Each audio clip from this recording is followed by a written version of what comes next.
Con muchísima razón se ha dicho que es mejor prevenir que lamentar. Y yo estoy muy contento puesto que Marisol va a compartir con todos nosotros un tema que tiene que ver con la disciplina preventiva. Si algo nosotros como padres deseamos es el de poder tener hijos disciplinados, pero para eso hay que empezar a tiempo. ¿Qué dice Marisol de eso? Así es, sabe que muchos padres se lamentan al pasar el tiempo y al ver el trabajo que han hecho con sus hijos y dicen, si yo hubiese tenido aquellos recursos o X recursos, o si yo hubiese tenido esa información, pues para ustedes que están viendo en el día de hoy, para que no tengan que lamentarse en el día de mañana, presten mucha atención porque vamos a tratar algunos puntos muy interesantes que van a ser de mucha ayuda en la educación de sus hijos, porque como decía el hermano, es mejor prevenir que lamentar, y para no lamentarnos en el día de mañana, es mejor curar a tiempo, porque la disciplina preventiva es una medicina que se da a tiempo. 10 claves para fomentar la disciplina preventiva. Así que vamos a permitirle a Marisol que comparta con nosotros esas 10 claves, que veo acá que la primera es fomentar una autoestima, la autoestima en sus hijos, ¿verdad? Y un sentido de responsabilidad. Y un sentido de responsabilidad. Coméntanos de esto. Para fomentar la autoestima en los hijos hay que buscar esas cosas positivas que los hijos tienen y realzarlas, hacer que ellos se sientan importantes. Pero además, no usar las cosas negativas para destruirlo, porque más adelante estaremos hablando de eso. Nuestros hijos tienen cosas buenas, pero también tienen cosas que no son muy agradables. Y al no tener esas cosas agradables, a veces nosotros como padres queremos que sean un modelito que no tenga absolutamente ningún tipo de defecto, pero no es así, porque todos tenemos características individuales y no todos somos iguales. Entonces, como no todos somos iguales, comience trabajando con el autoestima de su hijo, no lo haga sentir como que su hijo es lo peor, como que su hijo no sirve para nada. De hecho, hay muchos padres que le dicen, tú no sirves para nada, y eso es una gran mentira. Porque si usted se pone a buscar y a evaluar las cosas positivas que tienen sus hijos, son más las cosas positivas que hay que las negativas. Lo que pasa es que nos estamos centrando en las negativas. Además, usted debe de incentivar su sentido de responsabilidad. Dele a sus hijos desde muy pequeña edad de responsabilidades. Dependiendo de la edad, usted va a ir poniendo responsabilidades dentro del hogar para cada uno de sus hijos. Nos comentaba Marisol de que nuestros hijos tienen tantas cosas positivas como negativas, pero lamentablemente en muchas ocasiones he escuchado a padres hacer mención de aquellas cosas muy negativas o negativas que tienen sus hijos. ¿Cómo afecta esto? Eso lo afecta directamente, porque eso es lo que hace que inmediatamente baja el autoestima del niño, porque queremos niños o queremos ciudadanos, queremos jóvenes, hijos, que tengan una autoestima, todos queremos tener una autoestima alta, pero el padre y la madre juegan un papel esencial, porque es que el niño se va sintiendo cuando usted le dice, tú no sirves, eso está mal, cuando todo lo que el niño hace lo encontramos mal, cuando siempre buscamos los defectos y los errores en los niños, entonces el niño se va sintiendo como que él es muy poca cosa, como que él no vale, que él no encaja dentro de ese grupo y que papá y mamá no lo quieren. Podríamos entonces resumir que la primera clave es crear en el hijo un sentido de responsabilidad. Basado en la autoestima. Basado en la autoestima, Así interesante. es. Bueno, el segundo es ser un modelo. Un modelo de referencia. Mire, lo que los hijos necesitan es ver en el papá y en la mamá a alguien fuerte, alguien firme, alguien constante, pero también necesitan ver que ese alguien firme y ese alguien constante cumple lo que promete. Eso es interesante. Que papá y mamá no hacen cosas indebidas, porque muchas veces queremos que nuestros hijos se porten bien y que sean los mejores en la escuela, en el barrio, donde quiera que se comporten, en cualquier parte de la sociedad. Pero muchas veces el ejemplo que papá y mamá le están dando no es el mejor. Entonces usted es ese modelo que su hijo necesita. Su hijo no necesita fijarse en más nadie. Si usted es un buen padre, usted es una buena madre, oiga, téngalo por seguro que su hijo no va a ir a ningún lado, no se va a fijar en el comportamiento del vecino. Porque si usted no lo educa bien educado, se lo va a educar el ambiente, que decimos que el ambiente de afuera. ¿Quién es el ambiente de afuera? El vecino, la vecina, el internet, la radio, la televisión. Se lo van a educar, se lo van a moldear a su manera. Pero si usted como un buen padre, usted le da ejemplo a su hijo lo ve a usted como alguien serio, como alguien confiable, alguien que cumple lo que promete, que es muy importante, porque muchas veces queremos que nuestros hijos, por ejemplo, no sean mentirosos, pero si llega un cobrador a la casa, le decimos al niño, dile que yo no estoy. Usted no necesita decirle al niño que usted es un mentiroso, ya él lo está copiando. El niño muchas veces en su inocencia va y le dice al cobrador, papi dijo que él no está. Entonces, dése cuenta por dónde estamos comenzando. Interesante eso que tú haces mención, en el caso del cobrador. Ahora bien, sí, solo por hacer una mención. Sí, muchas veces quizás puede sonar el teléfono preguntando por mamá, ¿verdad? Y ella dice, dile que no estoy, que es prácticamente lo mismo. Así es. Llaman y cuando preguntan, dicen, dile que yo no estoy en casa. Y el niño dice, papi dice que no está. Y luego a veces el niño se cuestiona y pregunta y dice, ¿y por qué tú dijiste eso? ¿Por qué tú le dijiste que no estaba? Pero ni siquiera le damos una explicación, porque es que en esos casos no hay una explicación para dársela al niño. El niño va creciendo con ese vacío y dándose cuenta, pero ven acá, ¿y por qué papi hace eso? Luego queremos que nuestros hijos sean diferentes, pero no hay forma de que lo sean. La segunda clave es bien interesante, como tú has desarrollado, cuál es la segunda clave, que debemos de ser un modelo de referencia. Y tú hacías mención, Marisol, en principio de tu comentario de esta segunda clave, de que nuestros hijos deben de ver en nosotros a alguien fuerte.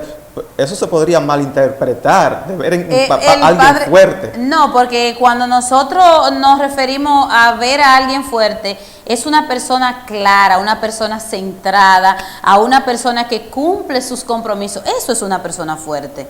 Una persona que si hace un compromiso lo cumple.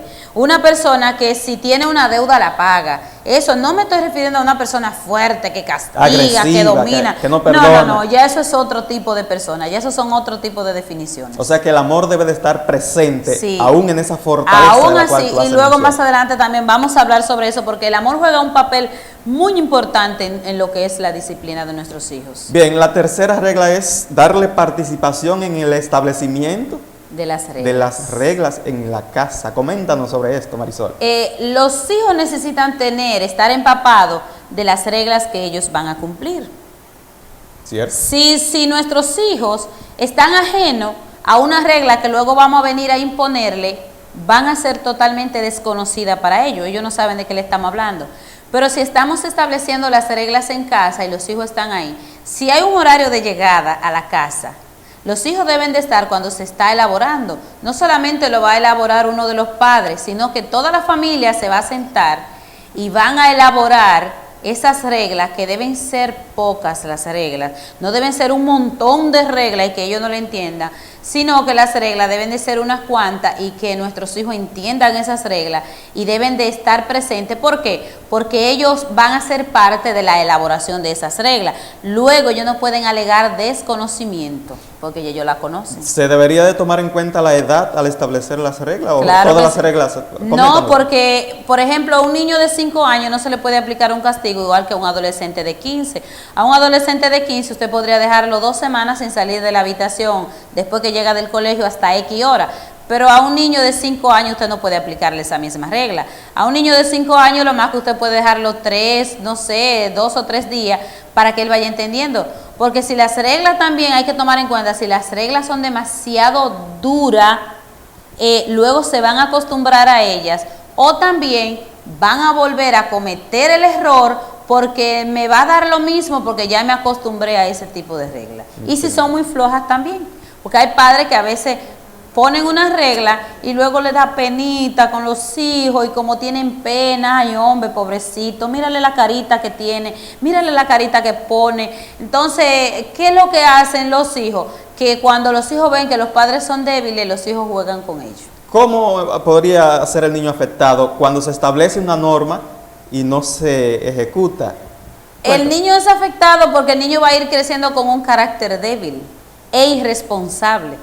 El niño va a ir desarrollándose y todo le va a dar lo mismo. O la mayoría de las cosas para él van a ser igual. Porque, ay mira, papi me puso una regla y como no la cumplió, luego hace una fechoría más grande. Eso le va a afectar al niño más que al padre. O sea, debemos de ser firmes a la hora de establecer las reglas, ¿no? Hay que mantenerlas las reglas. Claro, deben de ser claras, deben ser precisas, tomando en cuenta la edad del niño, pero también manteniéndola. Las reglas hay que mantenerlas. Correcto. Por eso es que no deben ser tan duras que no se puedan cumplir, pero tan débil que al niño no le resulte nada. Y tomar en cuenta la edad. La edad del Bien, niño, siempre. la cuarta clave es el diálogo, dialogar con los niños o con nuestros hijos a la hora de reprender. Sabe que la mayoría de los errores se cometen porque a veces vienen y nos dicen que los niños han cometido una falta y venimos como buenos padres porque queremos a veces lo mejor para nuestros hijos y agarramos una vara, una correa, una chancleta y le pegamos tremenda suana a los niños. Y después entonces que investigamos. Y cuando nos damos cuenta hemos cometido tremendo error. Claro, nuestros hijos cometen errores porque son seres humanos, pero muchas veces nosotros cometemos muchas injusticias con ellos. Lo castigamos o le damos una buena pelita, una buena suana, y después entonces viene el remordimiento tanto para nosotros y el odio para ellos. Porque cuando los padres le dan una pelita o un castigo injustamente a sus hijos, entonces resulta que los hijos, eso le va creando un resentimiento y ese resentimiento se va convirtiendo en odio. Sabes que esto que tú estás comentando es algo que requiere de mucha dependencia de Dios, porque ejercer dominio propio a la hora que nuestros hijos cometen alguna falta que amerita una corrección, es difícil frenarnos. Claro que en el sí. momento. Y hablando de Dios, vamos a ver un versículo bíblico que nos va a ampliar un poquito más sobre la disciplina. Bien, o sea, lo que nos dice la palabra de Dios en el libro de Proverbios, el capítulo 19, versículo 18, que nos habla sobre la disciplina de los hijos. O sea, que el padre que esté educando, que vaya a educar, tiene que tener muy en cuenta la palabra de Dios, porque la mayoría de los problemas vienen porque nos hemos alejado de Dios. Vamos y como a ver nos hemos entonces alejado de Dios, entonces por eso vienen los problemas. Dice, corrige a tu hijo mientras aún hay esperanza. No te hagas cómplice de su muerte. Interesante esa declaración. O sea, nuestros hijos, siempre hay esperanza para ellos cuando lo corregimos a tiempo. Eso es lo que nos está diciendo la palabra de Dios. Y si hay esperanza, ¿por qué no corregirlo? ¿Por qué llenarnos de temor? Dios nos va a pedir cuenta de nuestros hijos. Entonces, Dios nos ha puesto como administradores de nuestros hijos. Y si somos sus administradores, entonces Dios nos va a pedir cuenta. Debemos corregirlo a tiempo para luego no llorar lágrimas de sangre. Si nosotros, como buenos padres, sin miedo, sin, ay, me da pena, dejando la penita de lado, porque usted no deja de querer a su hijo porque usted le aplique la disciplina, porque usted lo corrija. Si como bueno padre usted lo corrige, como buena madre lo corrige, entonces usted le va a dar buena cuenta a Dios en el día de mañana. Usted va a tener un joven de sociedad, una joven de sociedad, un hijo de sociedad que va a dar gusto tratar con él. Y va a ser una delicia estar al lado de una persona como esa, no como hay personas que no queremos estar al lado de ellos porque sus padres los han destruido. ¿Sabes que este texto que hemos visto me pone a pensar? Porque inicia diciendo, corrige a tu hijo mientras haya esperanza. Da la impresión de que la esperanza o la posibilidad de enmendar, corregirlo, enderezarlo, un día no será posible. Siempre hay un límite. Siempre hay un límite. Siempre hay un límite porque nosotros sabemos muy bien y de sobra tenemos los ejemplos en la sociedad de muchos jóvenes que no han sido corregidos a tiempo y han terminado en la cárcel, han terminado baleados por la policía, han terminado incluso atracando a su familia, haciendo cosas porque la familia no tuvo la valentía de corregirle a tiempo. Leí una historia sobre un joven que decía, si mis padres me hubiesen disciplinado en vez de golpearme, o sea, que lo único que los padres sabían hacer era golpearlo. Esa era la forma como los padres entendían que debían disciplinarlo. Pero sin embargo, los padres estaban cometiendo un grave error. Y él se lamentaba luego en la cárcel, después ya un joven aún, pero ya en la cárcel, ya quizás sin tiempo, porque ya los padres no tenían tiempo para corregirle. Y él se lamentaba de que si sus padres lo hubiesen corregido con amor en vez de aplicarle siempre el látigo, el látigo y el látigo. Por eso es que siempre decimos que es importante darle cabida a Dios en el hogar, en la familia, porque muchas veces quizás traemos ciertas costumbres de nuestros hogares, de nuestra casa paterna, que no son la mejor, pero cuando nosotros dedicamos tiempo al estudio de la palabra, pues la misma Biblia nos instruye de cuál debería de ser nuestra actitud, nuestra conducta hacia nuestros hijos. Y me llama mi atención un escrito del apóstol Pablo donde él dice, no provoquéis a ira a vuestros hijos, o sea que es importante que... Sí, porque llega un momento en que ya nuestros hijos son nuestros enemigos, como decíamos ahorita. O sea, queremos que nuestros hijos sean tan buen modelo que siempre lo castigamos con la vara, con el látigo, con el desprecio, porque queremos que sean lo mejor y al contrario, lo que hacemos de nuestros hijos es exactamente lo peor. Mira, llama la atención la clave número 5, que dice plantear normas claras y marcar los límites que sean razonables. Coméntanos. Razonable, eso tiene que ver ya con la edad. Con la edad. Con la edad, porque como decíamos ahorita, no podemos imponerle un castigo a un niño de 5 años como el castigo que se le impone a un niño de 15 años, a un adolescente de 15 años. Hay que tomar eso en cuenta. Hay que tomar en cuenta también cómo nuestros hijos reaccionan, porque todos nuestros hijos no son iguales. Son diferentes. Esas normas tienen que estar claras, no deben de ser largas, sí, que cojan una hoja, no. Si usted la va a escribir y la va a poner en la casa, que sean de una línea, no más de ahí, porque muchas veces hacemos una lista tan larga, tan interminable, que aunque los niños sepan leer, no la pueden leer porque son muy largas. O sea, queremos aclarar tanto que lo que hacemos es que oscurecemos, que sean claras y que los niños las razonen, o sea, que puedan usar el razonamiento, que ellos puedan decir, mira, sí, esta es la razón.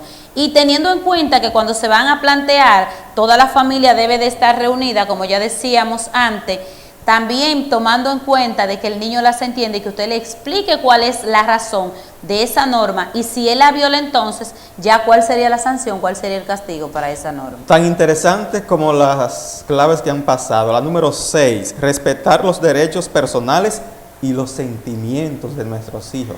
Muchas veces nos burlamos, a veces los niños llegan llorando, por poner un ejemplo, y nos burlamos de ellos. Y lo que hacemos es que herimos más sus sentimientos y no estamos incentivando la autoestima, como decíamos ahorita. O sea, los hijos tienen sentimientos y como sentimientos que tienen debemos de respetarlos, pero no solamente sus sentimientos, ellos tienen derecho a la salud, derecho a la alimentación. A veces los niños se enferman y nos llevamos de que no, yo le doy una aspirina en la casa y lo dejo. Pero cuando hacemos eso estamos violentando su derecho.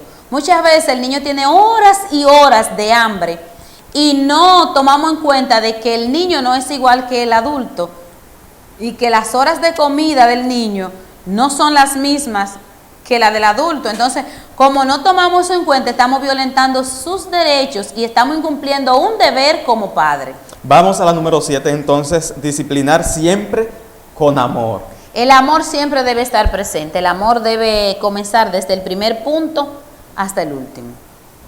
Nuestros hijos deben de sentir que aunque lo corrijamos, lo queremos, lo amamos, los estimamos. De hecho, cuando le imponemos un castigo, por llamarlo así, o cuando le llamamos la atención por algo, debemos de decírselo, mira, yo lo hago porque te quiero.